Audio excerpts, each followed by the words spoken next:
حضرت عمر بن خطاب اور ایک رات کا واقعہ۔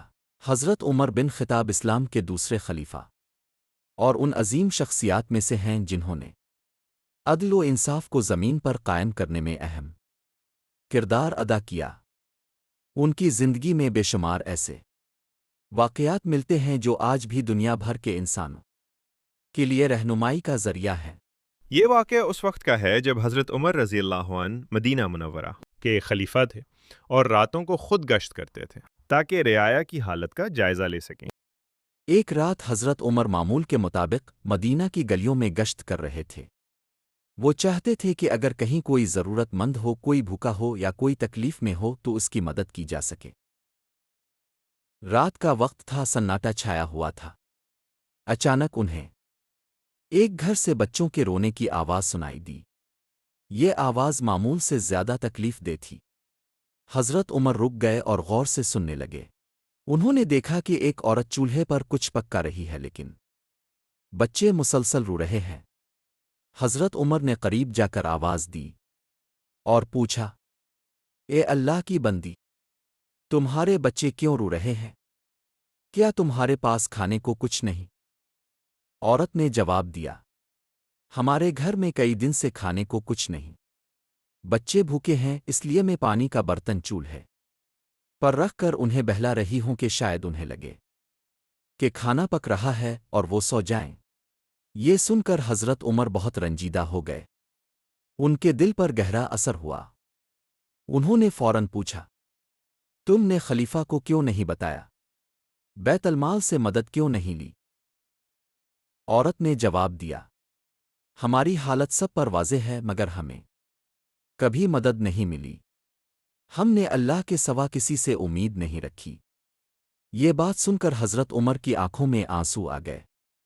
حضرت عمر فوراً واپس بیت المال کی طرف روانہ ہوئے۔ وہاں پہنچ کر انہوں نے ایک غلام سے کہا کہ جلدی سے آٹا، گوشت، گھی اور کھجوریں لے آؤ۔ غلام نے کہا، اے امیر المومنین، میں لے آتا ہوں، اب آرام کریں۔ حضرت عمر نے سخت لہجے میں فرمایا، نہیں، یہ میرا کام ہے، میں خود اٹھاؤں گا۔ کیا قیامت کے دن تم میرا بوجھ اٹھاؤ گے؟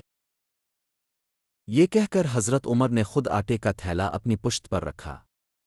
غلام نے کہا کہ میں اٹھا لیتا ہوں، لیکن حضرت عمر نے فرمایا، میری ذمہ داری ہے، میں خود لے کر جاؤں گا۔ حضرت عمر خود وہ آٹا اور ضروری سامان اٹھا کر اس عورت کے گھر کی طرف روانہ ہوئے۔ راستے میں غلام بار بار اصرار کرتا رہا کہ وہ سامان اٹھا لے، لیکن حضرت عمر نے نہ مانا۔ جب وہ گھر پہنچے تو عورت نے انہیں پہچانا نہیں۔ وہ سمجھ رہی تھی کہ یہ کوئی عام شخص ہے۔ حضرت عمر نے خود چولہا جلایا، آٹا گوندھا اور کھانا تیار کیا۔ جب کھانا پک گیا تو انہوں نے بچوں کو اپنے ہاتھ سے کھانا دیا۔ بچے خوش ہو گئے اور پہلی بار سکون سے کھانا کھانے لگے۔ جب عورت نے یہ منظر دیکھا تو وہ حیران رہ گئی۔ اسے اندازہ ہوا کہ یہ کوئی عام شخص نہیں بلکہ خلیفہ وقت ہے۔ وہ گھبرا گئی اور بولی، اے شخص، تم یہ سب کیوں کر رہے ہو؟ کیا تم جانتے ہو کہ تم کس سے بات کر رہے ہو؟ حضرت عمر نے سکون سے جواب دیا، مجھے معلوم ہے میں کون ہوں، لیکن مجھے یہ بھی معلوم ہے کہ قیامت کے دن اللہ مجھ سے میرے رعایا کے بارے میں سوال کرے گا۔ اس واقعے سے حضرت عمر نے ہمیں ایک عظیم سبق دیا کہ حکمران ذمہ دار شخص کی اصل ذمہ داری اپنی رعایا کی خبر گیری کرنا ہے۔ انہوں نے فرمایا تھا، اگر فرات کے کنارے کوئی کتا بھی بھوکا مر جائے تو مجھے ڈر ہے کہ اللہ مجھ سے اس کے بارے میں سوال کرے گا۔ اس واقعے سے ہمیں چند اہم سبق ملتے ہیں۔ ہر انسان اپنے دائرہ کار میں ذمہ دار ہے، خاص طور پر وہ لوگ جو دوسروں کے لیے رہنما ہوں۔ اسلام میں غریب، یتیم اور محتاج لوگوں کا خیال رکھنا بہت بڑی عبادت ہے۔ حضرت عمر رضی اللہ عنہ جیسے عظیم خلیفہ کا خود آٹا اٹھانا ہمیں سکھاتا ہے کہ عاجزی انسان کو بلند کرتی ہے۔ اسلامی نظام میں سب برابر ہیں، کوئی بھی بھوکا نہ رہے، یہ ریاست کی ذمہ داری ہے۔ ہر انسان کو اللہ کے سامنے جواب دینا ہے، اس لیے ہمیں ہر وقت اپنے اعمال کا جائزہ لیتے رہنا چاہیے۔